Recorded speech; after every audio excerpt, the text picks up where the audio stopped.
There is a rule in surgery. You do not get attached to what is on your table. It is not a suggestion. It is not a guideline. It is the first thing they teach you and the last thing you forget, and the one rule that separates the surgeons who last from the ones who don't.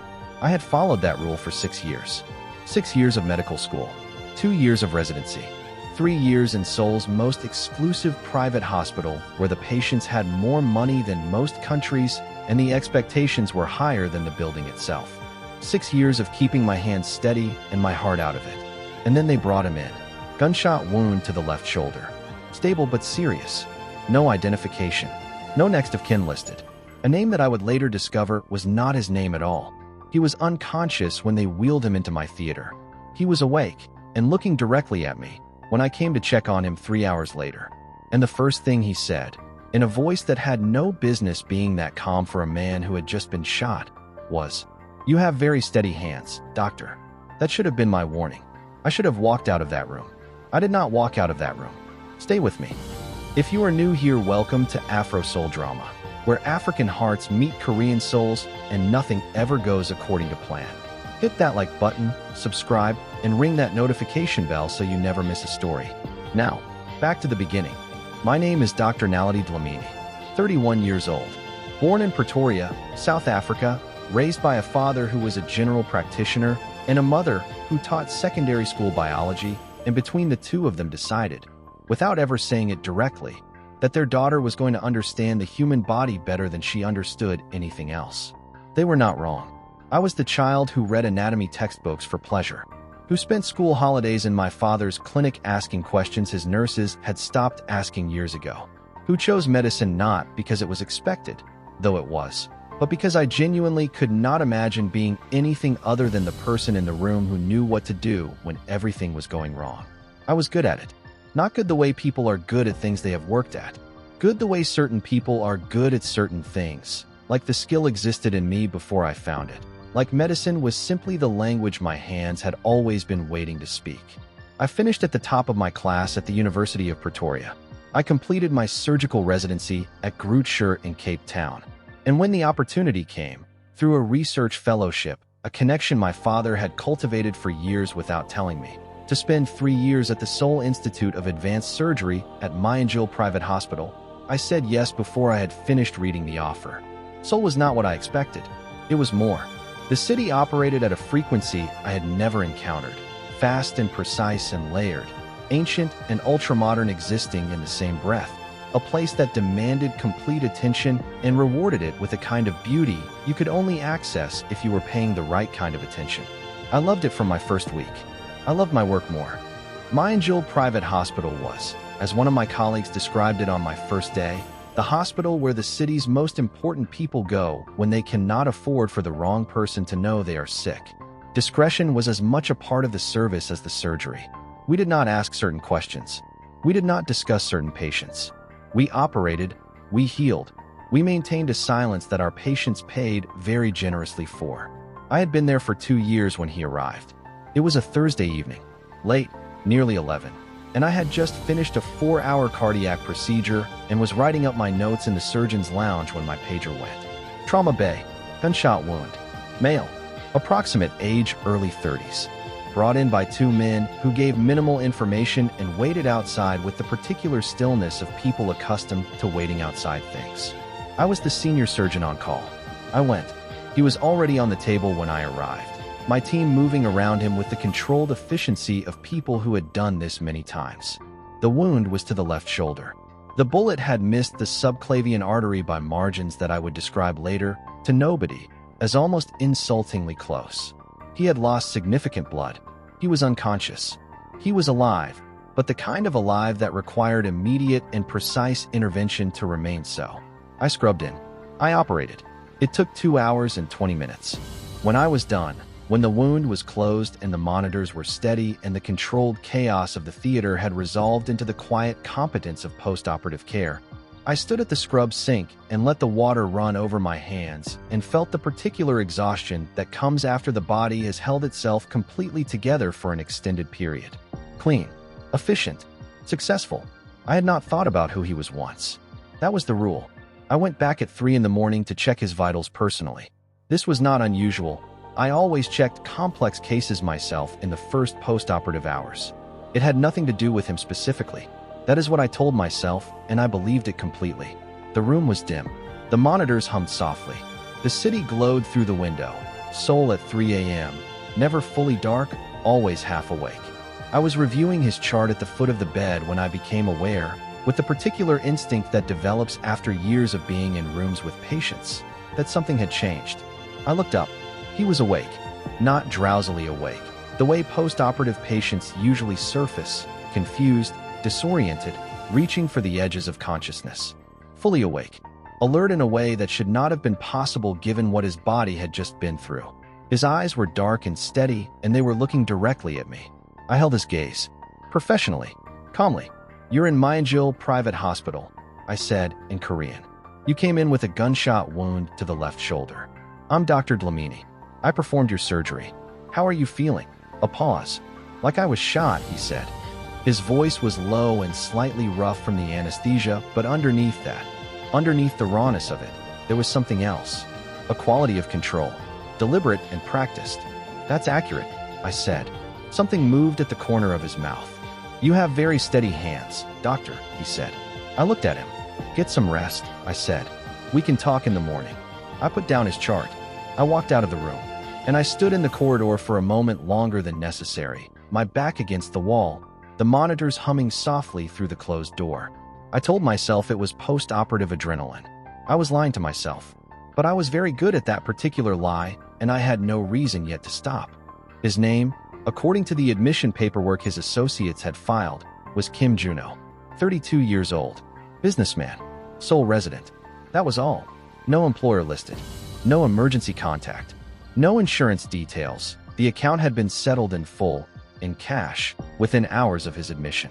The kind of financial efficiency that in this hospital meant exactly one thing. I had treated men like this before, not often, but enough to know the shape of it. The minimal paperwork. The associates who waited outside with their particular stillness. The cash. The discretion that everyone in the building understood was required and nobody discussed. I knew what it meant. I operated on them the same way I operated on everyone. Completely, precisely, without judgment. What I had not done before was find myself thinking about one of them at 7 in the morning while eating breakfast in the hospital canteen. I put down my coffee. I went back upstairs. He was sitting up when I arrived for morning rounds. Someone had brought him a change of clothes. Dark, simple, expensive, and he had managed to change despite the shoulder, which told me more about his pain threshold than any chart measurement could. His dark hair was slightly undone, and there was something about him in the morning light. The sharp angles of his face, the tattoos visible above the collar of his dark shirt, the way he held himself even injured with a stillness that was entirely self-contained, that made the clinical distance I was very deliberately maintaining feel slightly more effortful than it should. "Good morning, doctor," he said. "Good morning. How is the pain?" "Manageable. On a scale of 1 to 10. 3. I looked at him steadily. "Try again." A pause. 6. "Better," I said. "I'll adjust your medication." I examined the wound. Clean. No sign of infection. Healing with the efficiency of a body that was clearly accustomed to recovery. "You can likely be discharged in 4 days," I said, making notes. "You'll need to avoid using the arm for 6 weeks. I'll give you a referral for physiotherapy. I'll be discharged tomorrow," he said. I looked up. "That's not advisable." "Nevertheless," he said. I looked at him for a moment. "Mr. Kim," I said, "I understand you may have reasons for wanting to leave quickly, but the wound is complex and early discharge significantly increases your risk of complications. I am recommending 4 days minimum." He looked at me with those dark, steady eyes. 2 days, he said, "and I will follow every instruction you give me." Something about the way he said it, direct, without performance, like a man who meant exactly what he said and was unaccustomed to saying things he didn't mean, made me pause longer than the clinical situation required. 3 days, I said. Final offer. Something shifted in his expression. Not quite a smile.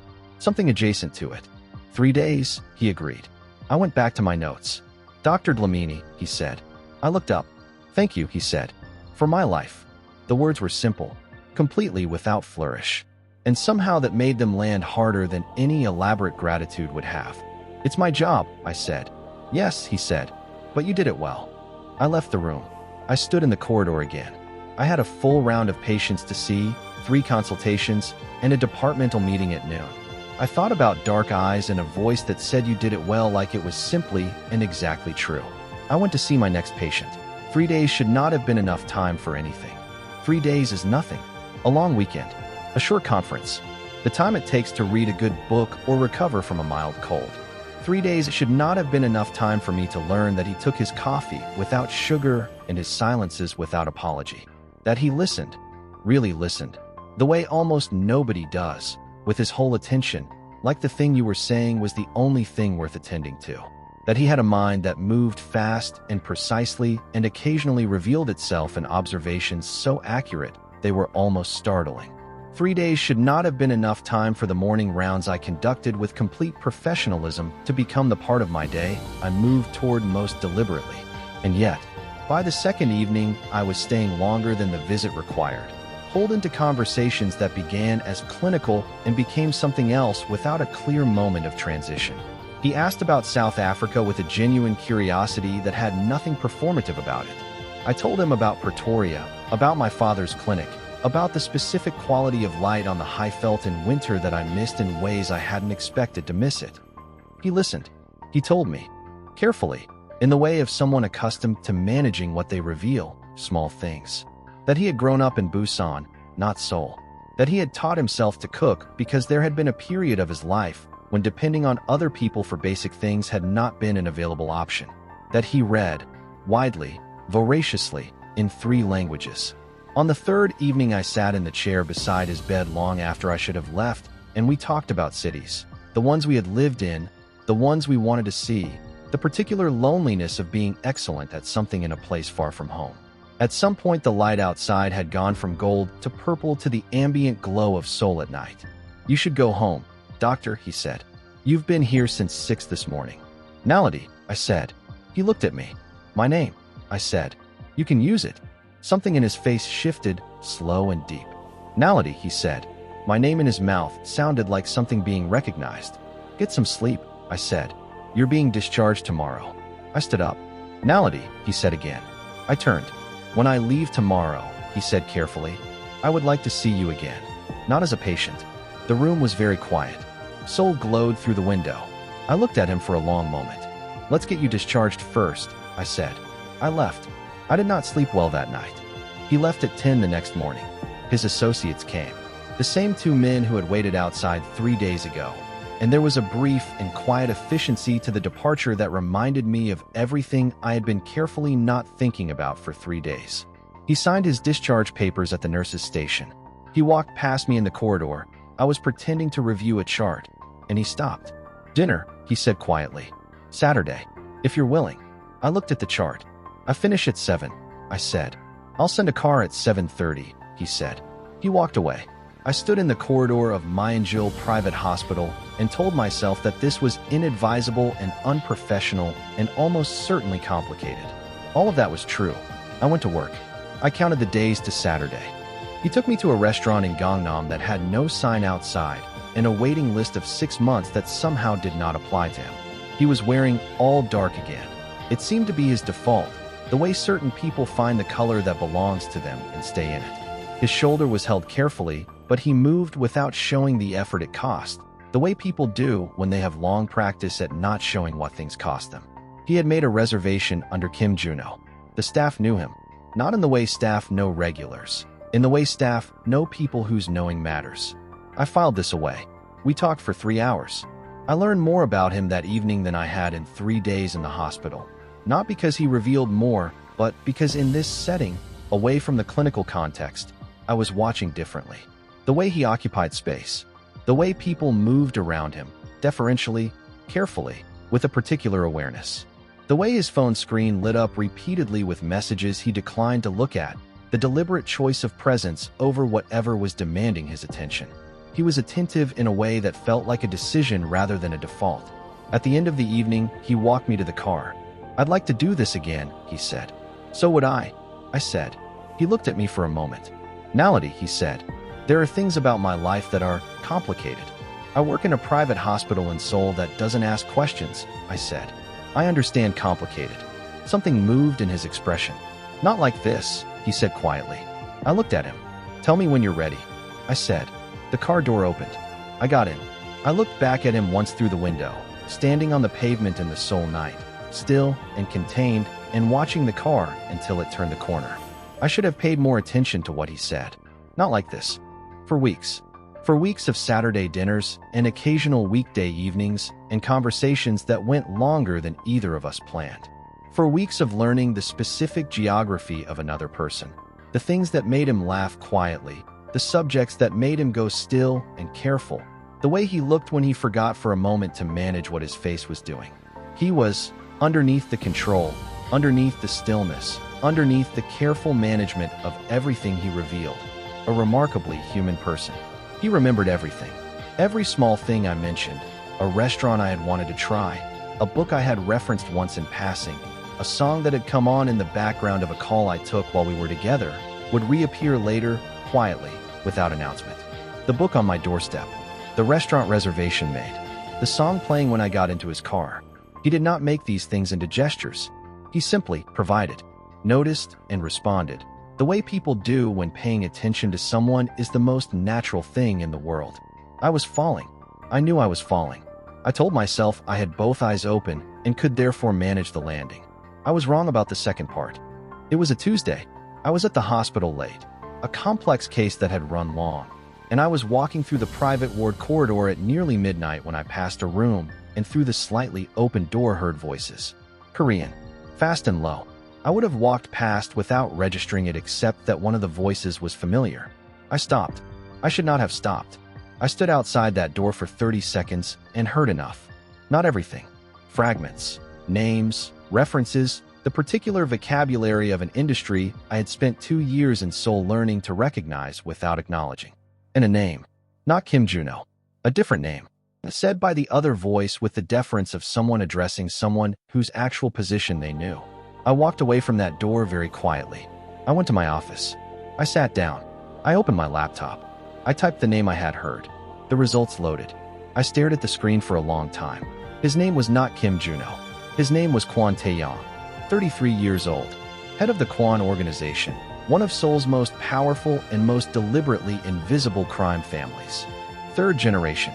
Had taken over from his father at 26 under circumstances that the careful language of the few articles that existed about him described as disputed succession. There were no photographs. The articles were sparse, the kind of sparse that comes not from obscurity, but from the active management of information by people with the resources to manage it. But there was enough. Enough to understand who he was. Enough to understand that Kim Juno had never existed. Enough to understand that the man I had spent 4 weeks learning had been, from the beginning, someone other than who he said he was. I sat with this for a long time. Then I called him. "I need to see you," I said. "Tonight." A pause. "Are you all right?" he said. "Tonight," I said. He came. He arrived at my apartment at 1 in the morning. I opened the door. I looked at him. This man I had pulled back from the edge of death. This man whose coffee I knew and whose silences I had learned and whose name, it turned out, I had never known at all. "Kwon Taeyong," I said. The stillness that moved through him was different from his usual stillness. This was the stillness of something arriving that had always been coming. "Come in," I said. We sat across from each other in my living room, Seoul glowing through the window, the city indifferent and constant. "Tell me the truth," I said. "All of it." And he did. He told me about the organization, about what it was and what it wasn't, the lines he held and the ones he didn't cross, and the particular complexity of inheriting a world you did not build and cannot simply put down. He told me about the name, why Kim Juno, why the cover, why the hospital that didn't ask questions had been chosen specifically. He told me that he had not planned for 3 days to become 4 weeks. "You knew who I was," I said. "From the beginning. You knew everything about me before you ever woke up in that room." "Yes," he said. "And I knew nothing about you," I said. "Yes," he said. I looked at him. "That was wrong," he said quietly. "I know it was wrong. I am not going to tell you it wasn't." The room was very quiet. "Why didn't you tell me?" I said. He looked at me for a long moment. "Because you looked at me like I was simply a person," he said. "And I had not been looked at that way in a very long time." A pause. I wanted to keep it. Longer than I should have. I sat with that. The clock on the wall ticked. "I need you to leave," I said. He stood up immediately. No argument. No negotiation. He walked to the door. "Naledi," he said. I looked at him. "I'm sorry," he said. Simply. Completely. He left. I sat in my living room until the Seoul sky began to lighten. I did not contact him. I threw myself into work with the totality that had always been available to me when I needed it. The operating theater as the place where everything else ceased to exist, where the only thing that mattered was the work, and the work was enough. It was enough. It was almost enough. My colleague Dr. Park, who had observed more than I had realized over the past weeks, sat across from me at lunch on the fourth day and said simply, "Whatever happened? You look like someone who is working very hard at being fine." "I am fine," I said. "Of course," she said, and did not press. I went back to work. I thought about a man who said you looked at me like I was simply a person. I thought about what it cost to live inside a name that wasn't yours. I thought about the things he had told me, not the deceptions, but the true things. The things underneath the cover that were real. Busan, teaching himself to cook, reading in 3 languages, the attention that felt like a decision. None of that had been Kim Juno. All of that had been him. On the 7th day, he sent one message. No words. A photograph. A small restaurant in Insadong, the one I had mentioned weeks ago in passing that I had always wanted to try. A table by the window, 2 cups of tea, and a message beneath it, "When you're ready." No timeline. "I'll wait." I put my phone down. I picked it up again. I looked at the photograph for a long time.